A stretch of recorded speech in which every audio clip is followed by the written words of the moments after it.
The radio crackled with static at 3:47 hours, pulling Captain Kestrel Raven Thorn from her restless sleep in the pilot's quarters at Bagram Airfield.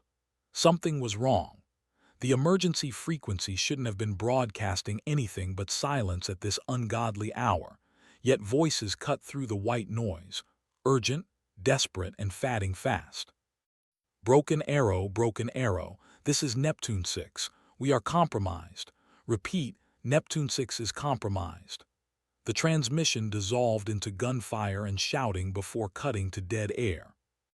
Raven's eyes snapped open, her hand already reaching for her flight suit. 23 years old, with barely 18 months of combat flying under her belt, she'd earned her call sign not for any particular aerial prowess, but because the other pilots said she had beady little eyes that saw everything. It wasn't meant as a compliment. In a squadron dominated by swagger and testosterone, Raven Thorn was the quiet one, the methodical one, the pilot who triple-checked her weapon systems while others bragged about their kill counts in the mess hall. The emergency klaxon began wailing across the base, its piercing shriek cutting through the pre-dawn darkness. Red lights bathed the corridors as personnel rushed toward their stations. In the squadron-ready room, chaos reigned. Maps spread across tables, radios squawking with overlapping transmissions, and the air thick with cigarette smoke and tension. "What's the situation?" Raven asked, sliding into the briefing circle. Major Hendricks, their squadron commander, looked up from a satellite image with hollow eyes. Neptune 6 is a SEAL team conducting reconnaissance in the Koringal Valley. 8 operators went dark 3 hours ago. Their last known position puts them in a valley surrounded by ridgelines crawling with Taliban fighters. He paused, running a hand through his graying hair. Intel estimates between 200 and 300 hostiles converging on their location. The room fell silent except for the hum of radio static. Every pilot understood the math. 8 SEALs against 300 fighters in terrain that favored the enemy meant one thing: a slaughter was about to begin. "Sir," Raven said quietly, her voice cutting through the heavy silence, "my Warthog's armed and fueled. I can be airborne in 12 minutes." Several pilots exchanged glances. Lieutenant Colonel Viper Morrison, the squadron's golden boy with 47 confirmed kills, shook his head slowly. "Thorn, this isn't some milk run against scattered insurgents. This is a full-scale engagement in the worst possible terrain. You'd be flying into a hornet's nest without any backup." But Raven was already moving toward her locker, pulling out her helmet and survival vest. 8 men were about to die unless someone did something. The mathematics of warfare were simple. Sometimes you had to risk one to save many. Sometimes you had to dive straight into hell because it was the right thing to do. The sky above Afghanistan was about to witness something extraordinary. Lieutenant Colonel Morrison watched through binoculars as Captain Thorn's A-10 Thunderbolt II rolled toward the runway, its twin engines spooling up with a distinctive whine that every ground soldier knew meant salvation was coming. The aircraft looked like it had been designed by someone who understood that beauty came from function, not form. Ugly as sin but deadly as cancer, the Warthog was built around its massive GAU-8 Avenger cannon, a 7-barrel rotary gun that fired depleted uranium rounds at 4,000 rounds per minute. "Control tower to Raven 1, you are cleared for takeoff." "Godspeed," came the voice of air traffic control, unusually formal for the typically casual radio chatter. As the heavily loaded aircraft lifted off into the darkness, Morrison found himself questioning everything. In peacetime, Thorn would have been grounded pending a full psychiatric evaluation for attempting an unauthorized solo mission into hostile territory. But this wasn't peacetime, and those weren't training targets waiting in the valley. Those were American servicemen bleeding out in some godforsaken ravine while enemy fighters closed in like wolves. Raven's voice crackled over the radio, professional and steady. "Bagram control, Raven 1 is airborne and heading to grid reference Whiskey 79er. Request immediate intelligence update on Neptune 6's last known position. The intelligence officer's response was grim. Raven 1, Neptune 6's beacon went dark 47 minutes ago. Last transmission indicated they were taking fire from multiple directions and moving to high ground for extraction. Estimated time until overrun, less than 30 minutes. 30 minutes. Raven pushed the throttles forward, feeling the warthog surge through the thin mountain air. At her current speed, she'd reach the valley with maybe 10 minutes to spare. 10 minutes to locate 8 men in rugged terrain crawling with hundreds of enemy fighters. 10 minutes to turn the tide of a battle that had already been lost on paper. The radio erupted with cross-chatter from various command elements, each voice adding another layer of urgency to the unfolding crisis. Search and rescue helicopters were spinning up, but they wouldn't risk insertion until the area was secure. Fast movers were being scrambled from other bases, but they were at least an hour out. Artillery was standing by, but without precise coordinates, they risked hitting friendly forces. Captain Thorne was alone. As the mountains of eastern Afghanistan materialized in her night vision, Raven reflected on the strange path that had brought her to this moment. 3 years ago, she'd been a crop duster in Montana, flying her grandfather's ancient Piper Cub over endless wheat fields. The military recruiter had promised adventure, purpose, and the chance to serve something greater than herself. What he hadn't mentioned was how quickly adventure could become terror, or how serving others sometimes meant flying solo into impossible odds. The Korangal Valley stretched below her like a scar carved into the earth, its shadows hiding secrets and death in equal measure. Radio static filled Raven's headset as she banked hard left, following the contours of the valley floor. The infrared targeting pod displayed a green-tinted world of rocks, sparse vegetation, and heat signatures that could be anything from livestock to enemy combatants. Somewhere in this maze of ridgelines and ravines, 8 Navy SEALs were fighting for their lives against impossible odds. Neptune 6, this is Raven 1. Do you copy? She transmitted on the emergency frequency, her voice steady despite the knot forming in her stomach. Silence. Any Neptune element, this is close air support inbound your location. Please respond. Still nothing but static and the steady hum of her engines. Flying at 8,000 feet above ground level, Raven began a systematic search pattern, her eyes scanning both the infrared display and the darkness beyond her cockpit. The A-10 sensors were designed for close air support, not search and rescue, but she had to work with what she had. Each pass over the valley revealed more heat signatures scattered across the mountainous terrain, some large enough to be vehicles, others clearly human-sized. The problem was determining which signatures belonged to friendlies and which to enemy forces. At 4:12 hours, everything changed. A brief broken transmission cut through the static. Raven aircraft, Neptune 2 actual, grid 77, taking heavy, immediate close air. The signal died, but it was enough. Raven immediately began triangulating the transmission's origin, cross-referencing it with the coordinates she'd been given. There, a ridgeline approximately 2 clicks north of the SEAL's last known position. The infrared pod revealed a cluster of 8 heat signatures in defensive positions, surrounded by dozens of others moving up the mountainside. Neptune 2 actual, this is Raven 1. I have eyes on your position. Can you mark your location with infrared strobe?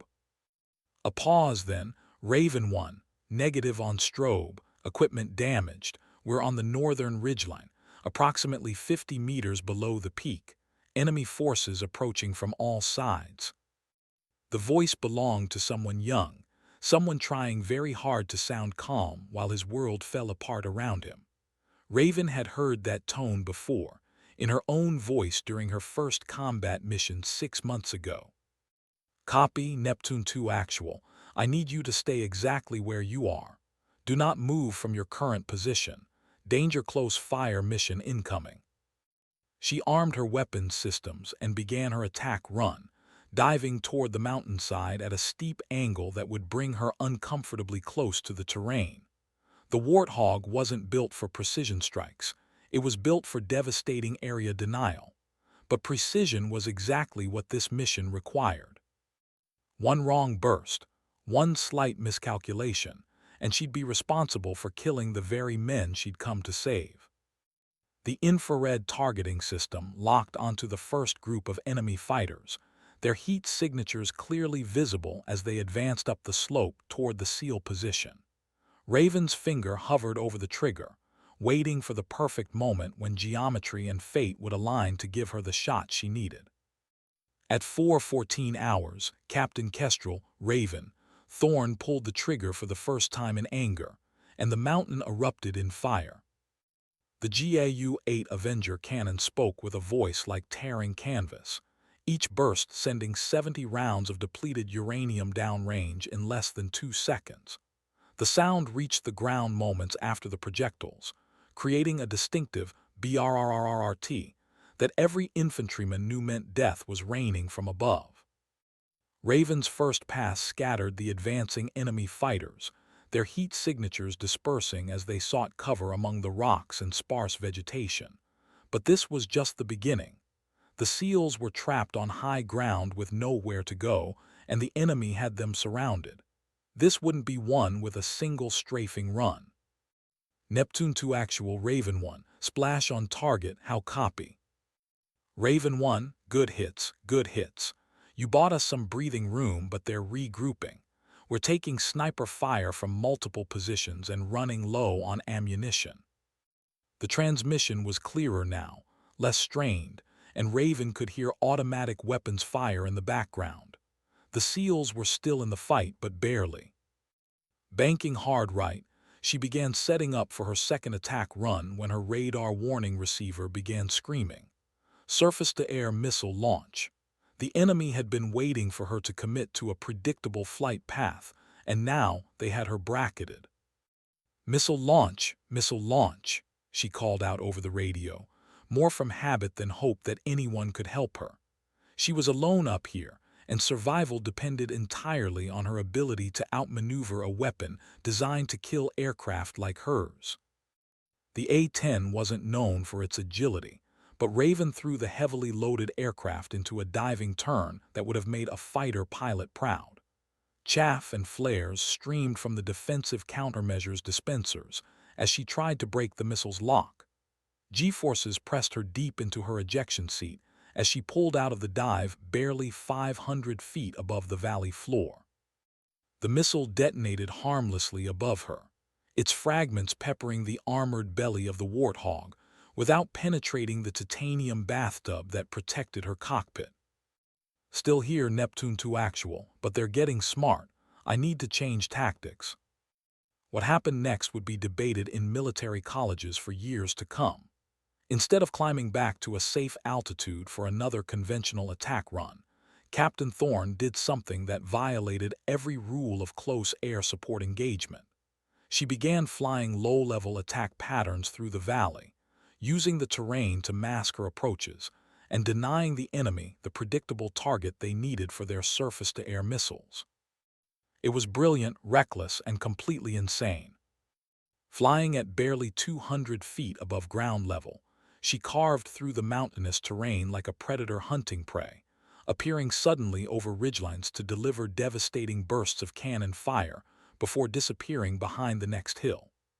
Each attack eliminated enemy positions that had been closing in on the SEAL team, but it also brought her within range of every small arms weapon in the valley. The sound of bullets striking her aircraft became a constant percussion, a deadly rhythm that accompanied her through each attack run. But the A-10 had been designed to survive exactly this kind of punishment, and she pressed on. Minutes stretched into an eternity of violence and calculation. Raven lost track of her ammunition count, trusting her experience to tell her when the gun runs were becoming less effective. The enemy was adapting, spreading out and taking cover in positions where her cannon couldn't reach them without risking friendly fire. That's when she made the decision that would define the rest of her career. The Mark 82 general-purpose bombs slung beneath her aircraft were intended for hardened targets, not close support in mountainous terrain. Using them in these conditions, with friendlies so close to enemy positions, was considered tactically unsound and professionally suicidal. But tactical doctrine hadn't anticipated a situation quite like this. Neptune 2 Actual, I need you to mark the closest enemy position with whatever you've got: smoke, flare, anything that shows up on infrared. Raven 1, they're less than 50 meters from our position. That's danger close plus some. Copy that. I'm going to thread the needle, trust me. She had never asked anyone to trust her before. In a squadron full of warriors who measured their worth in confirmed kills and combat decorations, Raven Thorn had always been the cautious one, the methodical one, the pilot who colored inside the lines. But somewhere over the mountains of Afghanistan, flying through streams of tracer fire while 8 men counted on her to save their lives, she had discovered something she didn't know existed within herself. The infrared strobe appeared on her targeting display like a beacon in the darkness, marking the SEAL position with precise coordinates. 50 meters beyond it, she could see the heat signatures of enemy fighters moving in for what would certainly be the final assault. Raven armed a single Mark 82 and began her dive, calculating angles and blast radii while bullets cracked past her cockpit. 50 meters.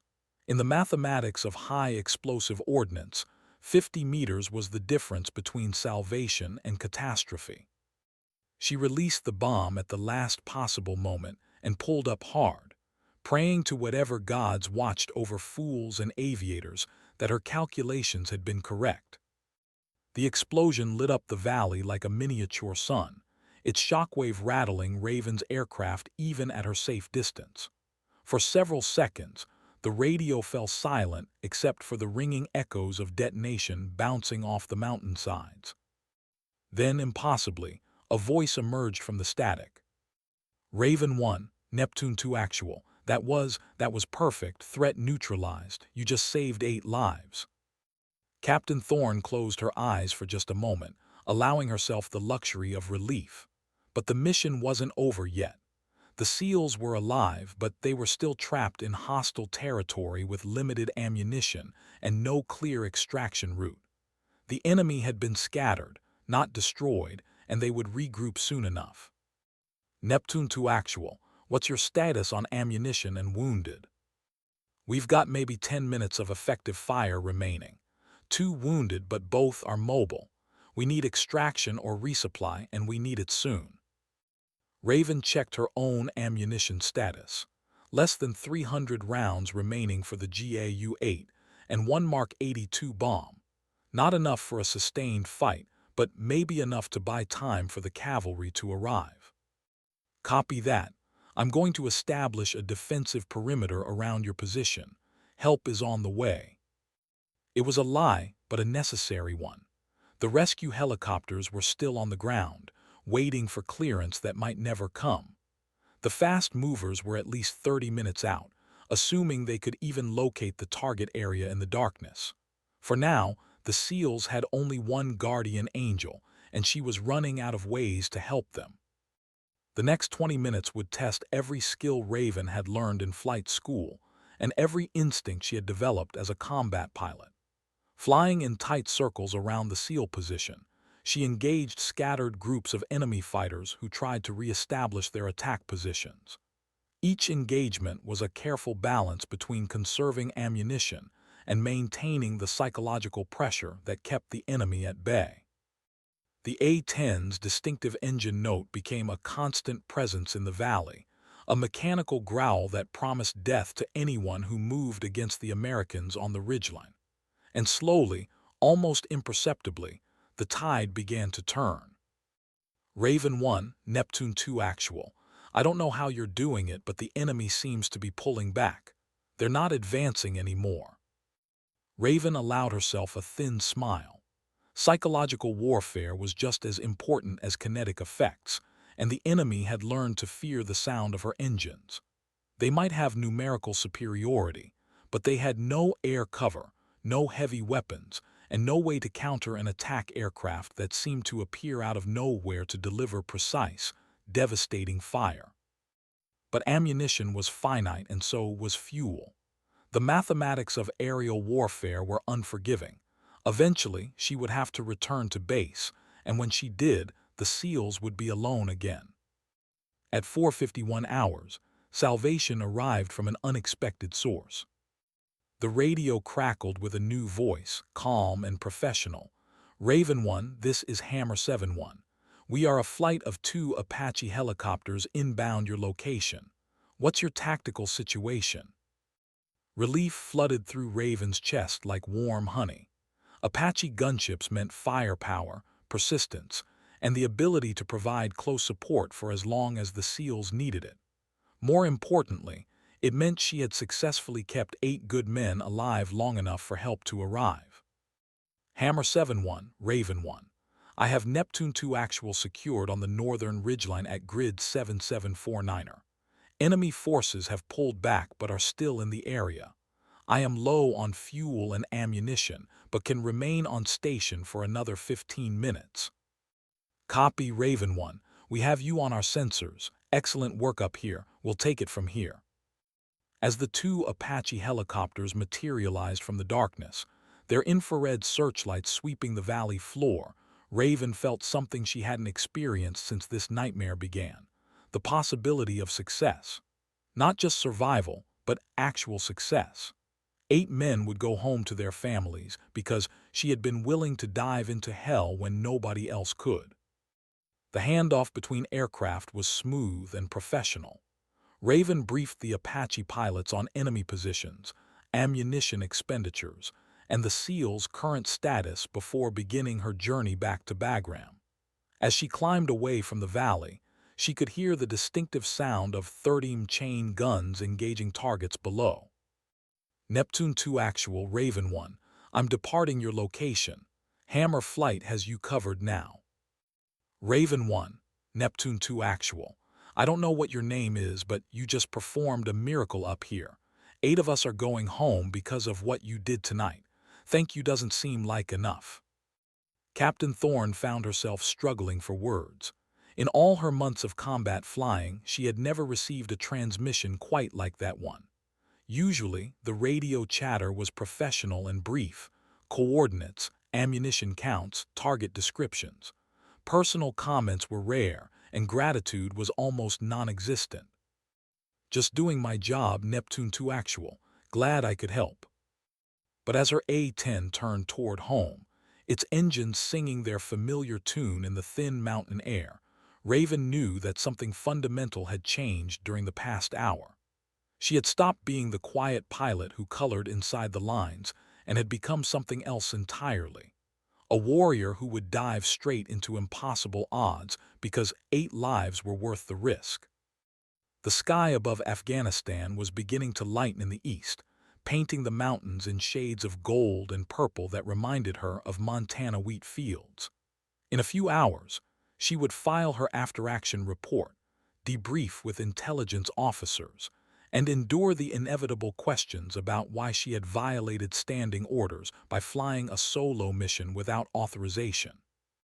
But right now, in this moment between darkness and dawn, Captain Kestrel, Raven, Thorne allowed herself to feel something that had been absent from her life for far too long: pride in a job well done. The landing at Bagram Airfield occurred just as the base was coming alive for another day of combat operations. Ground crews swarmed around her bullet-riddled A-10, counting holes and marveling at the damage the aircraft had absorbed without catastrophic failure. 23 holes in the fuselage, 17 in the wings, and one that had passed clean through the vertical stabilizer without hitting anything vital. Major Hendricks was waiting for her as she shut down the engines, his expression unreadable in the early morning light. Behind him stood Lieutenant Colonel Morrison and several other pilots from the squadron, their faces showing a mixture of concern, curiosity, and something that might have been respect. "How'd it go up there, Thorne?" Hendricks asked as she climbed down from the cockpit. 8 SEALs are alive, sir. Mission accomplished. It was a simple statement that carried the weight of an entire night's worth of impossible decisions and split-second calculations. In the world of military aviation, results were the only currency that mattered, and her results spoke for themselves. But the real test would come in the hours ahead, when she would have to explain to a room full of senior officers why she had chosen to violate protocol, exceed her authority, and risk a multi-million-dollar aircraft on a mission that should have been impossible to complete. The debriefing room was exactly what Raven had expected: fluorescent lights, uncomfortable chairs, and a table covered with maps and incident reports. Colonel Patricia Vance, the wing commander, sat at the head of the table with the sort of expression that suggested careers could be ended with a few carefully chosen words. "Captain Thorne," she began, her voice crisp and professional, "you launched an unauthorized mission into hostile territory, violated established rules of engagement, and conducted close air support operations at altitudes and distances that exceeded safety parameters. Would you care to explain your decision-making process?" The room fell silent except for the hum of the air conditioning system. This was the moment when military careers were made or destroyed, when split-second decisions in the heat of combat were subjected to careful analysis by people who had never heard a shot fired in anger. Raven stood at attention, her hands clasped behind her back, and spoke clearly. "Ma'am, 8 American servicemen were about to be overrun by superior enemy forces. No other assets were immediately available to provide assistance. I made the tactical decision to engage the enemy with the resources at hand." Colonel Vance leaned back in her chair, studying the young captain with calculating eyes. "You understand that your actions put a valuable aircraft and pilot at unnecessary risk, that your unauthorized mission could have resulted in an international incident if you had been shot down over Pakistani airspace." "Yes, ma'am, I understand the risks involved." "And yet you chose to proceed anyway." "Yes, ma'am, I believe the potential benefits outweighed the risks." For several long moments, nobody spoke. The tension in the room was thick enough to cut with a knife, and Raven found herself wondering if this was how her military career would end, not in a ball of fire over enemy territory, but in a sterile conference room full of disappointed superior officers. Then Colonel Vance smiled, and the atmosphere in the room changed completely. "Captain Thorne, what you did last night was one of the most remarkable displays of combat aviation I've encountered in 24 years of military service. You saved 8 lives, neutralized a significant enemy force, and demonstrated exactly the kind of initiative and tactical thinking we need in our combat pilots." Raven blinked, certain she had misheard. "Ma'am." "You're being recommended for the Distinguished Flying Cross," the colonel continued. "Your actions last night represent the finest traditions of close air support aviation. However," she paused, her expression becoming stern again, "in the future, I expect you to coordinate with this headquarters before launching solo missions into hostile territory. We can't have pilots making tactical decisions in a vacuum, regardless of how successful the outcomes might be." "Yes, ma'am, understood." As the debriefing concluded and the various officers filed out of the room, Lieutenant Colonel Morrison approached Raven with an expression she had never seen from him before: genuine respect. "Thorne," he said quietly, "I owe you an apology. I've been thinking of you as the cautious one, the pilot who plays it safe. Last night proved me wrong. What you did up there was extraordinary." It was a simple statement, but coming from Morrison, the squadron's most experienced pilot, it carried significant weight. In the complicated hierarchy of military aviation, respect from one's peers was often more valuable than official commendations. "Thank you, sir, that means a lot." "The call-sign discussion is tomorrow," Morrison continued. "I think it's time we found you something more appropriate than Raven. Any preferences?" Captain Thorne considered the question carefully. Her original call sign had been given half-mockingly, a reference to her quiet observation skills rather than any particular flying ability. But call signs, once established, tended to stick for an entire career. "Actually, sir, I think I'd like to keep Raven. It's grown on me." Morrison nodded approvingly. Ravens are smart birds. They see everything, adapt to any environment, and they never forget. Seems appropriate. As she walked back to her quarters through the Afghan morning sunshine, Raven reflected on how much had changed in the space of a single night. 24 hours ago, she had been the squadron's quiet professional, competent but unremarkable. Today, she was the pilot who had faced impossible odds and emerged victorious. But more importantly, she had discovered something about herself that she hadn't known existed: the willingness to risk everything for the sake of others. It was a quality that couldn't be taught in flight school or learned from technical manuals. It was something deeper, something that emerged only when tested by the extreme circumstances of combat. The next morning brought news that would change everything. The rescue operation in the Korangal Valley had been a complete success, with all 8 SEALs extracted without further casualties. But more than that, intelligence gathered from the enemy positions eliminated during the engagement had revealed a major insurgent supply route that coalition forces had been seeking for months. What had begun as a desperate rescue mission had evolved into a significant tactical victory, one that would disrupt enemy operations throughout the region for weeks to come.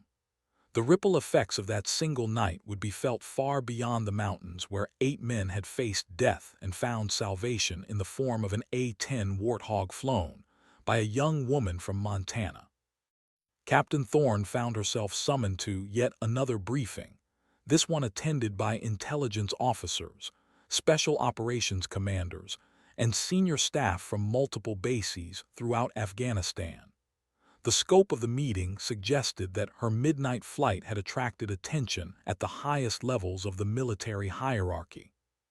"Captain," began a colonel she didn't recognize, "your engagement last night provided us with an unprecedented opportunity to map enemy positions and supply lines in an area we've been trying to penetrate for 2 years. The intelligence value alone makes this one of the most significant air-to-ground engagements of the year." The briefing continued for more than an hour, with various officers presenting analysis of enemy casualties, disrupted supply routes, and the broader strategic implications of the engagement. Through it all, Raven found herself struggling to reconcile the complex strategic discussion with her memories of the night before. The fear in the SEAL team leader's voice, the sound of bullets striking her aircraft, the split-second decisions that had determined whether 8 men lived or died. "There is one more matter," the colonel concluded. "Captain Thorne, you're being temporarily assigned to the Joint Special Operations Command as a liaison pilot. Your demonstrated ability to conduct precision close air support in challenging conditions makes you ideal for future operations with Special Forces units." It was a career-changing assignment, the sort of opportunity that opened doors and created possibilities that hadn't existed before. But it also meant leaving the familiar environment of her squadron for the secretive world of special operations, where missions were compartmentalized, and success was measured in shadows rather than headlines. "I'm honored, sir. When do I start?" "Immediately. There's a briefing this afternoon for an operation that's been in planning for several weeks. Your skills may be exactly what we need to make it work." As the meeting concluded and officers began filing out of the room, Raven found herself contemplating the strange path her career had taken. Less than 48 hours ago, she had been the squadron's quiet professional, flying routine missions and trying to prove herself worthy of respect. Now she was being fast-tracked into the most elite aviation assignments in the military. But success, she was learning, brought its own challenges. The higher you climbed in the military hierarchy, the more complex and dangerous the missions became, and there was always the possibility that the next impossible mission might finally be too impossible to survive. The afternoon briefing took place in a secure facility she had never seen before, surrounded by armed guards and classified warnings that reminded everyone present that discussing the contents of the meeting outside this room was a federal crime. The other attendees were a mix of special operations personnel, intelligence officers, and a small number of pilots from various services. "Ladies and gentlemen," began a general whose name was not provided, "Operation Silent Thunder is designed to eliminate a high-value target who has been orchestrating insurgent activities throughout eastern Afghanistan. The target is located in a compound that presents unique challenges for conventional airstrikes."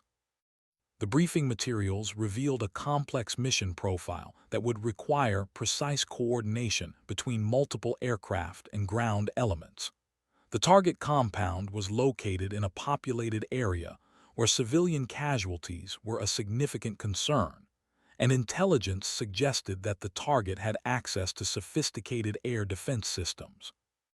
"Captain Thorne," the general continued, "your demonstrated ability to conduct precision strikes in challenging conditions makes you the ideal pilot for this mission's most critical element. We need someone who can deliver ordnance within extremely tight parameters while operating in a high-threat environment." The mission details were sobering. She would be flying alone again, this time into an area defended by surface-to-air missiles and surrounded by civilian populations. The margin for error was essentially zero. Success would eliminate a major insurgent leader, but failure could result in significant civilian casualties and international incident. "Sir," Raven said carefully, "I'm honored to be selected for this mission, but I want to make sure I understand the parameters correctly. You're asking me to conduct a precision strike in a populated area against a target defended by SAMs." "That's correct. The intelligence indicates that the target will be vulnerable for a very limited window, less than 10 minutes, during which conventional air assets won't be able to respond quickly enough. We need someone who can penetrate the defenses, identify the target, and engage with precision munitions before the opportunity passes." It was exactly the sort of mission that military planners loved to design but pilots hated to fly. Everything had to go perfectly, timing was critical, and there were no backup plans if something went wrong. The sort of mission that ended careers, either through spectacular success or catastrophic failure. But as Raven studied the mission parameters and target intelligence, she found herself thinking not about the risks or the political implications, but about the 8 SEALs she had pulled out of the Korangal Valley. They had trusted her to thread the needle between salvation and disaster, and she had succeeded. Perhaps she could do it again. "I'll take the mission, sir." The next 72 hours were a blur of mission planning, weapons selection, and intelligence briefings. Every detail was analyzed and reanalyzed, from weather patterns to enemy patrol schedules to the precise timing required for the engagement window. Raven found herself working with specialists she had never encountered before, targeting experts who could calculate blast effects down to the inch, intelligence analysts who knew the daily routines of people they had never met, and weapons technicians who could modify ordnance for specific tactical requirements. The mission was scheduled for 2:30 hours on a moonless night, when satellite intelligence suggested the target would be most vulnerable. Raven would launch from Bagram, fly a circuitous route to avoid known air defense positions, and arrive over the target area at precisely 2:47 hours. She would have exactly 6 minutes to locate, identify, and engage the target before enemy air defenses could respond effectively. 6 minutes to change the course of the war in Afghanistan. The night of the mission, Raven found herself standing beside her A-10 in the pre-dawn darkness, surrounded by ground crews making final preparations. The aircraft had been fitted with specialized targeting equipment and precision-guided munitions designed specifically for this engagement. Every system had been tested and retested, every contingency planned for, every possible failure mode addressed. But as she climbed into the cockpit and began her pre-flight checks, Raven knew that no amount of planning could account for the chaos and unpredictability of combat. Success would depend not on the perfection of her preparation, but on her ability to adapt when things inevitably went wrong. Raven 1 Control Tower. You are cleared for takeoff. Time on target in 17 minutes. As her A-10 lifted off into the darkness, Captain Kestrel Thorne found herself thinking about the strange journey that had brought her to this moment. 3 months ago, she had been just another pilot in a squadron full of warriors, competent but unremarkable. Tonight, she was carrying the hopes and fears of strategists, politicians, and soldiers who believed that eliminating one man could change the trajectory of an entire war. The truth, she suspected, was probably somewhere in between. Wars were rarely won by single missions, regardless of how perfectly executed they might be. But sometimes, perfect execution was its own reward, and sometimes the most important victory was simply proving that impossible missions were possible after all. 17 minutes to target. The mountains of Afghanistan stretched below her like a moonlit sea, beautiful and deadly in equal measure. Somewhere in that darkness, 8 Navy SEALs were probably telling their own stories about the night a lone A-10 pilot had saved their lives. Tonight, if everything went according to plan, there would be one fewer enemy leader to threaten American lives. But first, she had to thread the needle one more time. At 2:41 hours, 6 minutes ahead of schedule, Raven's targeting pod acquired the compound where intelligence believed the high-value target was located. The infrared display revealed a complex of buildings surrounded by walls and guard positions, exactly as described in the briefing materials. But there was something wrong with the picture. Control, Raven 1. I have eyes on target area, but I'm seeing more heat signatures than expect.